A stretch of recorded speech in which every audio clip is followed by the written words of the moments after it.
What's up, fight fans? Your boy P. Welsh here, bringing to you UFC Fight Night, Usman versus Buckley, coming off a 10-3 week at UFC 316. Two bantamweight champions, and we're bringing to you a women's flyweight bout: Jamie Lynn Horth versus Vanessa Demopoulos. Horth 7-2, coming off a loss. I think the Maverick, who's on the card, and Demopoulos 11-7, coming off a couple losses here, and yeah. Usually Demopoulos is a good chance when she's a big underdog, but I think Horth, she can't grapple. Horth always has that. I think she's going to outstrike Demopoulos. A little bit older too, Demopoulos. I mean, she's been a fan favorite, and she's stolen a couple wins and looked pretty good on a couple decisions, but probably Horth all the way, and don't even think twice. You know, the price tag is priced that way. Maybe she can get a finish of Demopoulos, who has been subbed. I mean, in the first round too, so Horth 1-2 could also be a possibility, but I think keep it easy, keep it smart, just go Jamie Lynn Horth, and if Demopoulos gets an upset, then props off to her. Next up, we're in the men's welterweight division. We got Phil Rowe, 10-5, coming off a loss versus Ange Lusa, 10-4, coming off a loss. Phil Rowe, 6'3", 80.5-inch reach. Massive metric advantage for Phil Rowe against Ange Lusa. Coming off a loss, why am I blanking on that one? I'm trying to remember. That's not, I'm just checking it out right now. It was the Bomb Theme. He got outstruck to Bomb Theme. No contest to Brian Battle before that, and it's kind of a big get-home spot for Lusa here. Like, he's got to get a win here, and I think, Phil Rowe is a guy that you got to try and get it done, and he's got to try and get a finish. I think that's his most likely pathway here. It's just like, no lie, him just fighting to decisions that's just been the Lusa way. So he's got to try and make a name for himself. You know, he's not going to be able to stand back there for 25 minutes and win this fight. If he does, I think Phil Rowe is ripe for the upset. I mean, if you're losing to Bomb Team at distance, he was easily losing to Battle at distance. Your wins are what? McKee and Fletcher before that. You lost to JDM on the Contender Series. It's a loss. That's what I'm saying. He's going to stand out there. He's going to lose.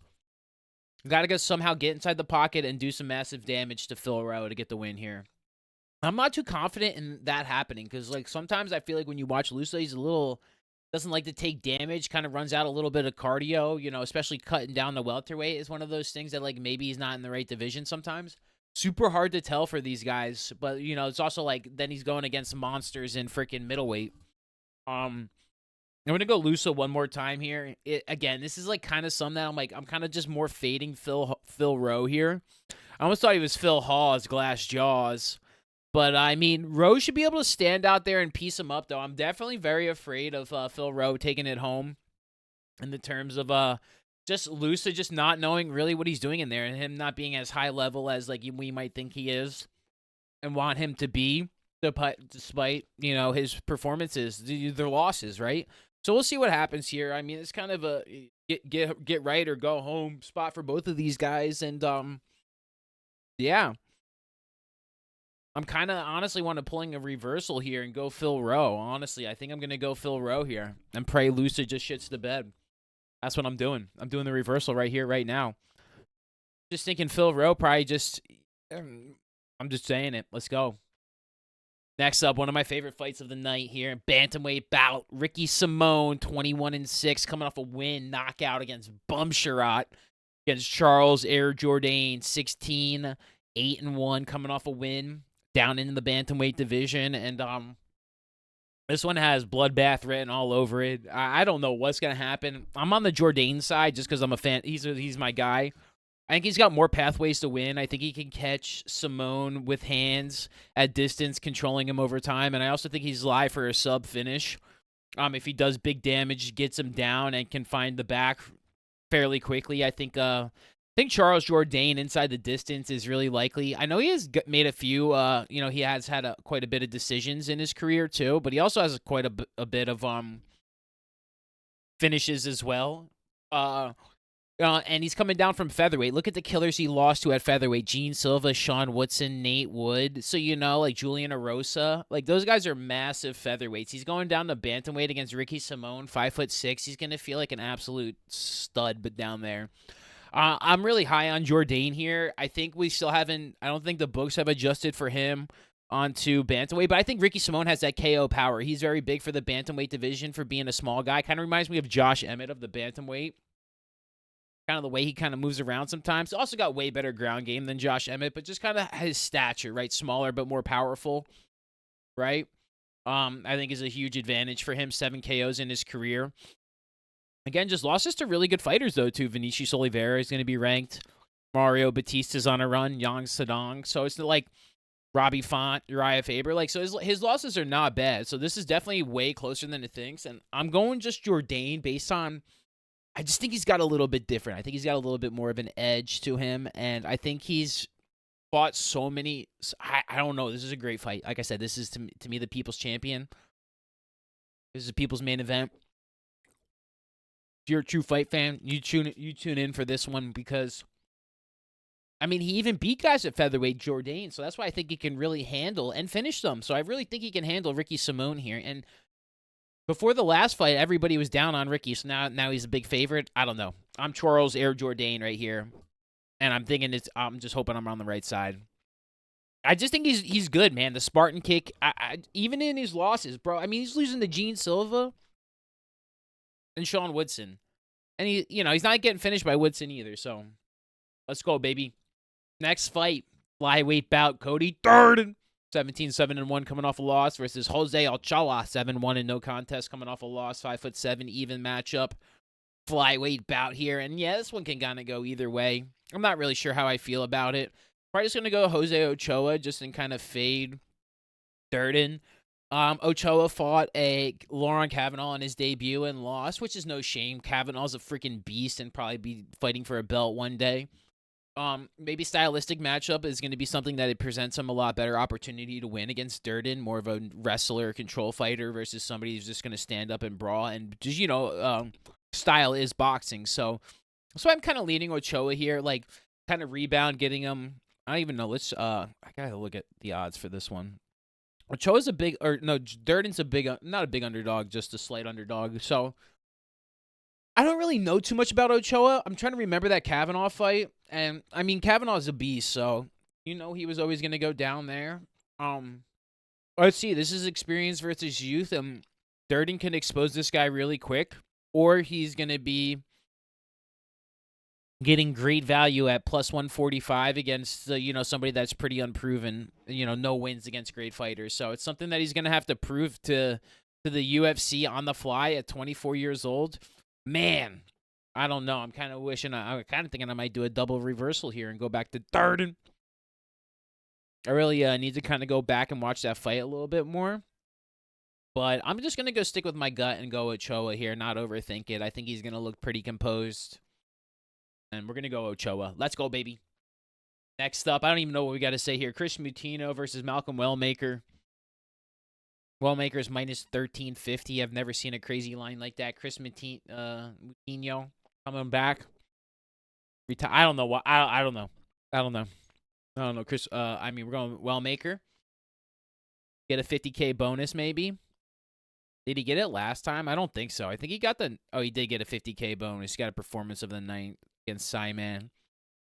I mean, looking for something like that again. Wellmaker 1, Wellmaker 2. Maybe Wellmaker 2 because Moutinho might be able to hang around there for a little bit. Like maybe he'll be able to take a punch a little bit better. But, 2 UFC losses, a couple wins against other people. Both being finishes in the first, O'Malley, so maybe Moutinho makes the second round. Maybe, something like that. Wellmaker, massive favorite, likely to finish. Not going to spend too much more time on it. I actually think he's a really talented fighter. And honestly, I think sometimes the UFC feeds these guys a little bit like that because if they need it, you go get it. You know what I mean? Like, go earn some scratch or something. Go finish the guy if you can. Going in an arena, too. Give these guys arena fights. But there's the kind of the old heads on arenas have not been getting finished as fast. So, you know, they had Stevens the other month not get finished. So maybe Matinho hangs in there. But yeah, Wellmaker, let's go, baby. But he needs the bonus. He wants the bonus for sure. Next up, welterweight bout: Michael Chiesa, 20-7 versus Court McGee, 23-13. Both guys coming off a win, 2-inch height advantage for Chiesa, even on the reach, a little bit on the legs. And yeah, I think this fight ending by submission was almost guaranteed. I don't know. Court McGee has 8 sub finishes, and Chiesa has been on a roll. So I think it's Chiesa all day. Chiesa by sub. You know, McGee's 11-12 in the UFC. A lot of those losses come in from decision and knockouts. So, like you said, maybe he can catch Chiesa on a reversal in a bad position. But I think Chiesa's kind of really turned it around since that Holland fight. I don't even know what. Maybe, I mean, bro, you know, Kevin Holland is just a freaking enigma of the UFC. He's just, his fight, you just never know who's gonna show up. He's Jekyll and Hyde. But other than that, you know, Brady lost, Luque, Darce choke, unfortunately. So he is susceptible to getting choked out himself, which, I mean, maybe is McGee's pathway to win. So, like, that's what kind of makes me, like, a little bit scared. But I think, like, compared to Luque and Holland, who just fought last week, like, Chiesa should be able to outstrike McGee at 40 years old. Get the advantage there and get the fight to where he wants it to be. So, yeah, that's where I think the pathway here is for Chiesa. But I think this fight to end by sub. But that, you know, that being said, it's probably going to end up being a freaking...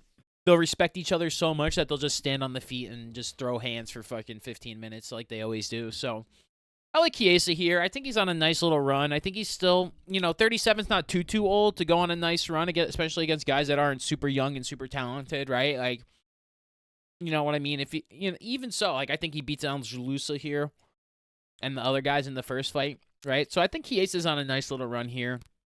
And see where he can go after this. So I think he's got a good matchup here. The Maverick, 37 years old, 38 at the end of the year, can maybe get one more fight in there.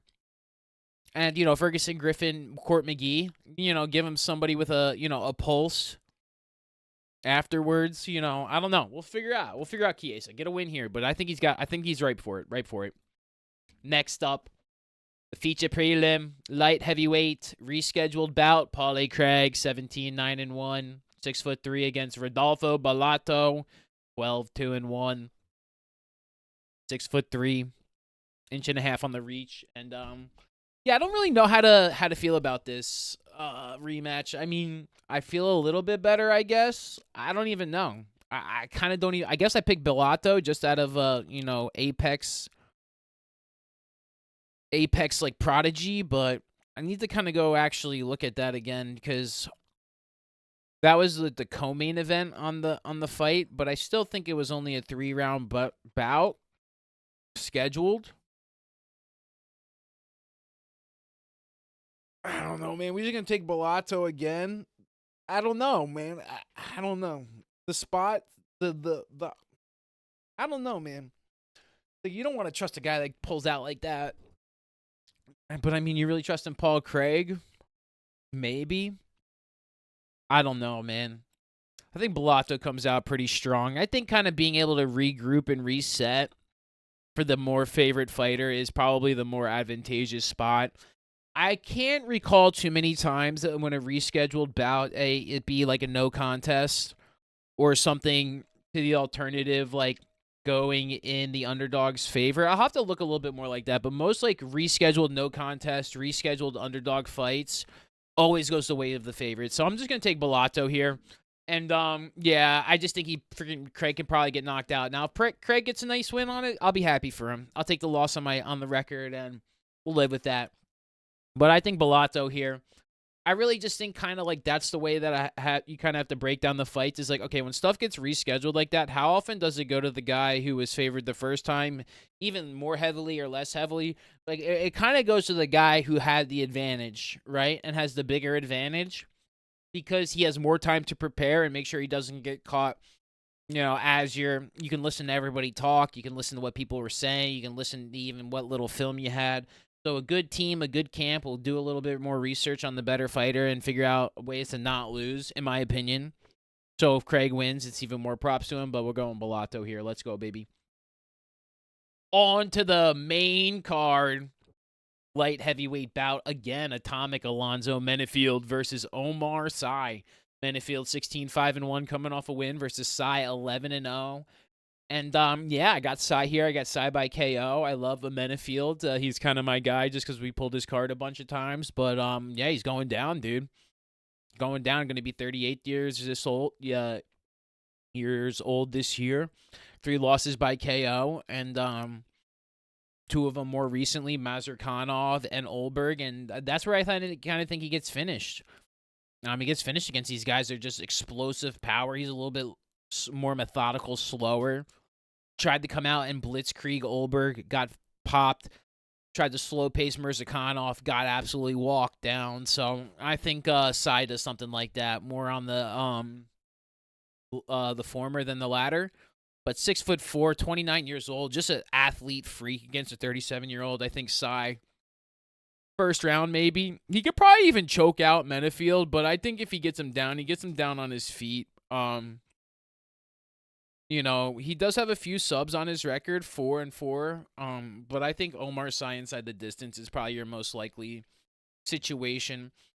I could just, because my thing is, like, I just think if Menifield gets down onto his back, there's no way he gets choked out unless he literally has, like, unless, like, they keep his hands down and he just goes right for the choke instead of the ground and pound. So, Sy inside the distance against Menifield is chef kiss this week. Let's go, baby.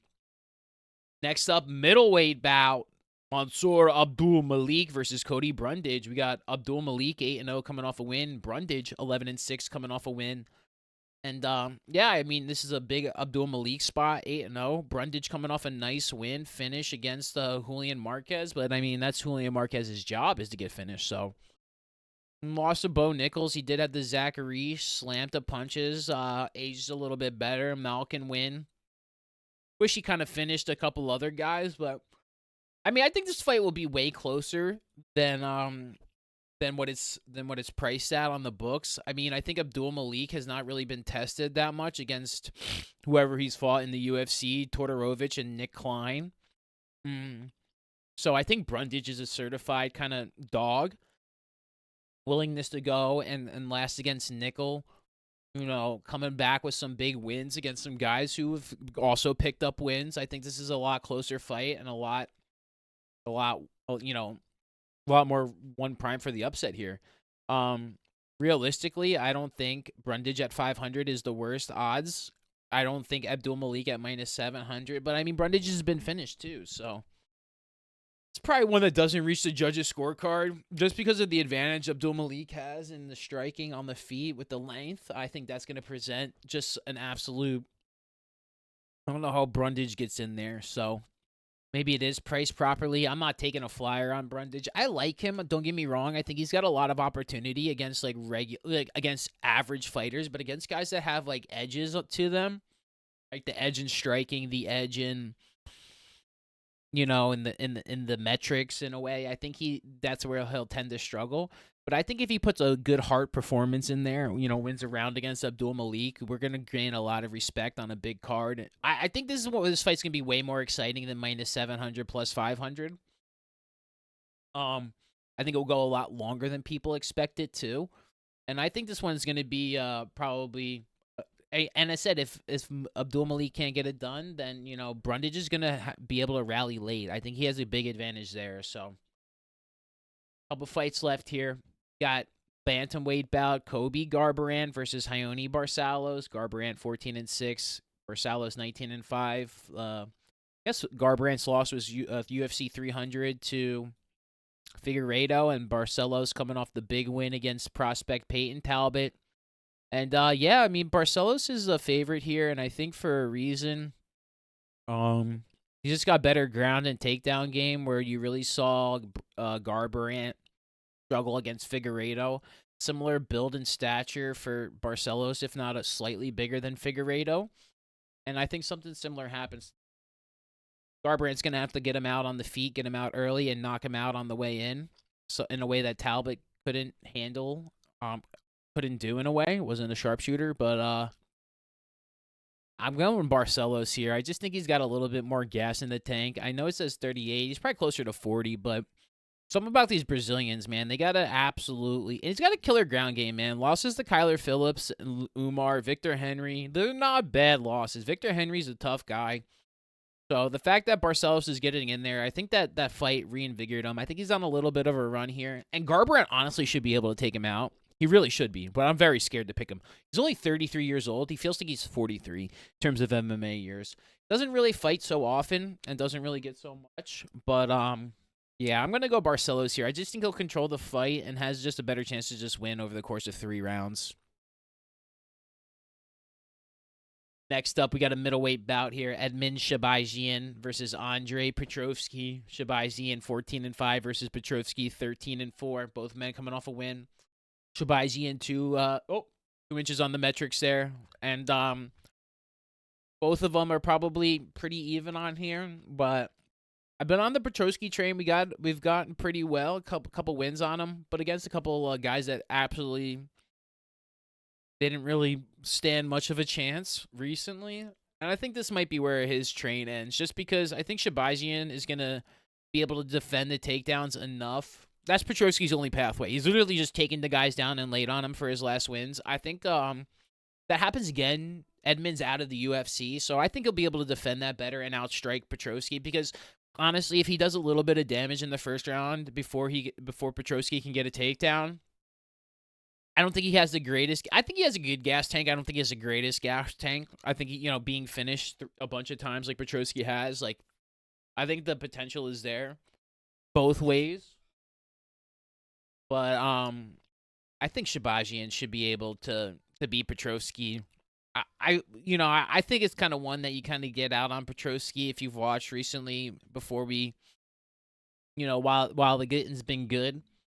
He's treating this nice, with Josh Freeman, like, not big wins, but just comfortable wins. But then going back, he's knocked himself out against Dylan or against Molkin, losses to Pereira, which is not as bad as you think it is, but maybe not as good. And Edmund, he's always been a disappointment in terms of like what we expected from his beginning. He's fought tough competition along the way. That's no judgment against him, but I think that's also going to show in this fight against the class, and that's why I think he really is going to get the win here against Petrovsky.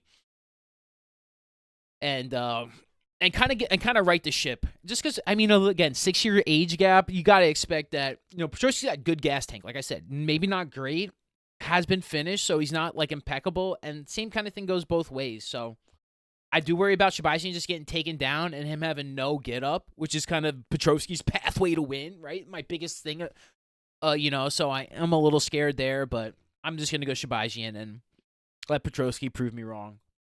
Welcome into the co-main event, ladies and gentlemen. The women's flyweight bout, Rose Namajunas versus Miranda Maverick. Namajunas 14-7 coming off a loss versus Miranda Maverick 17-5 coming off a win. And Namajunas, the loss was to Erin Blanchfield, which arguably she kind of beat Blanchfield in a way. I really wish we saw Blanchfield Barber the other week just to kind of get a good barometer on if Blanchfield improved again. But we're going to see the difference here. My thing with Miranda Maverick being in this co-main event right now is this is her toughest competition to date, and it's not even far. She has fought Blanchfield, she has fought Robertson, she has fought Jazz DeVicious, so she has had some good competition, but this is by far her best competition. And I think there's the levels in the women's flyweight are actually pretty insane. So, I got Rose Namajunas here. I think coming off the loss, you'll get her at kind of, a good rebound spot as well. I think it's priced minus 270 because the girls that can fight at distance with higher speed, technical ability, like Natalia Silva, even so, I think are prime for a win. I think Maverick will give us a nice, stern fight. I really wish this would be in a 5-rounder.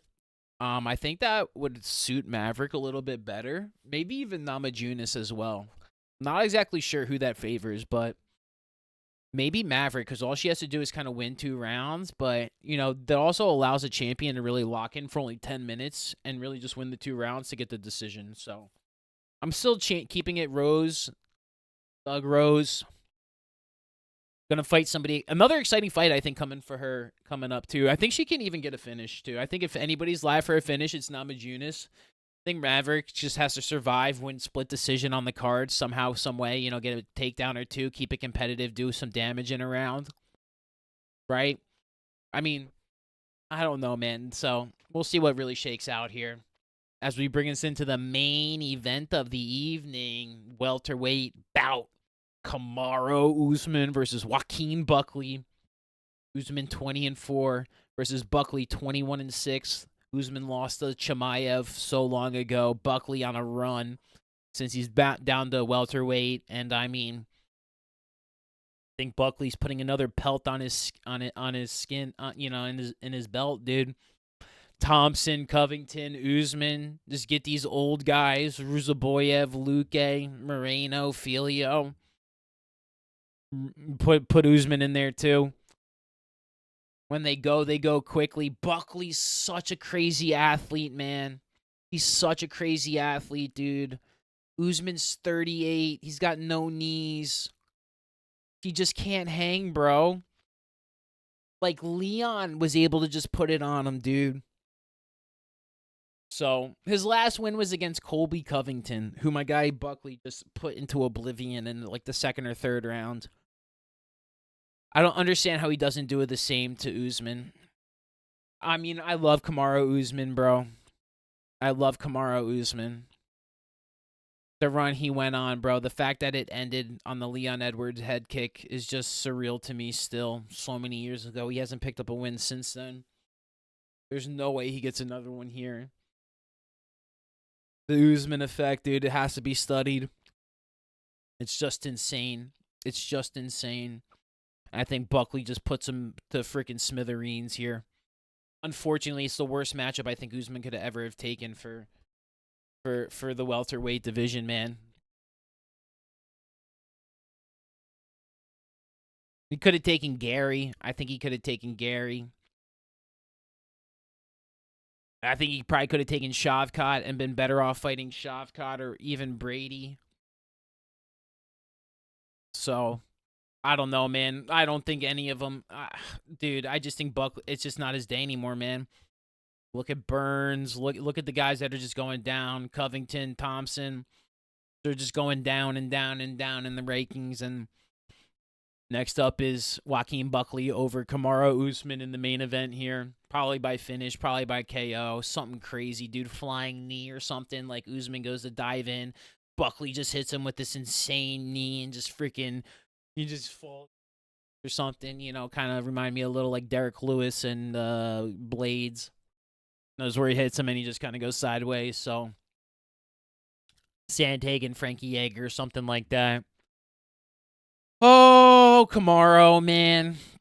Actually, still the craziest moment in UFC history, in my opinion, the head kick KO. I think Buckley got the finish here big time. We'll do a quick little recap. I'm excited that we're out of the Apex. We're on to a new winning streak here. I'm feeling really good about the picks. I like a lot of the spots this week. A couple of reversals, a couple spots, again, really hard to kind of pick, going both ways, but I think a lot of spots I feel like we're definitely in a good area. I like Jamie Lynn Horth over Dinamopoulos. We're going Phil Rowe on the reversal against Lusa. One spot I kind of like early on. Again, these are kind of, I like Charles Air Jourdain, I think can kind of get the win here. We'll see how that shakes out. We got Jose Ochoa over Durden. These kind of first three are a little kind of all 50-50. Once you get into Wellmaker and Chiesa, I really think we start to, and Bellato, we start to kind of lock in on the favorites. I like Sai and Abdul Malik to get the wins. Barcelos and Shabajian.